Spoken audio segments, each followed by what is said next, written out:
რამე თუ გარდა მოვხედზეცით ქრისტეს სიტყვებია არა რათა ვყო ნება ჩემი არამედ ნება მომავლინებელისა ჩემისა მამისა. აი ეგ ძალიან მნიშვნელოვანია ეს. წარმოიდგინეთ ეს სამყარო ქმნილი სამყარო სამგანზომილებიანი და მეოთხე განზომილება კიდე დრო, ანუ ჩაკეტილი დროსა და სივრცეში ჩაკეტილი სამყარო, ჩაკეტილი იმიტომ რომ სამყაროს თავის შესაძლებლობებით სხვა ყოფიერების შემეცნება არ შეუძლია, ის თავის თავშია ჩაკეტილი.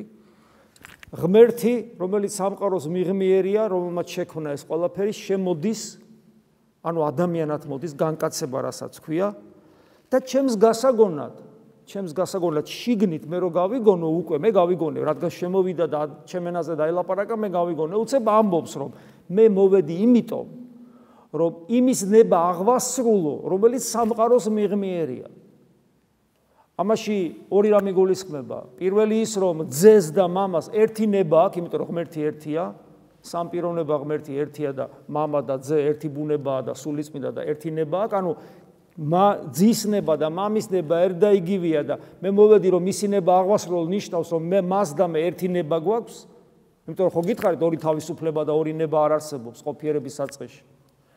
ამაში იგულისხმება ისიც რომ მე ადამიანად მოვედი და ჩემ ადამიანურ ნებელობას გვერდზე ვწევ და სრულად ვემორჩილები მის ნებას. ჩემი ადამიანური ნება სრულად ემორჩილება საღვთო ნებელობას. ეს გეციმანის ბაღში აქცენტირებულად აკეთებს ამას უფალი, ამას ჩემს გასაგონად ამბობს.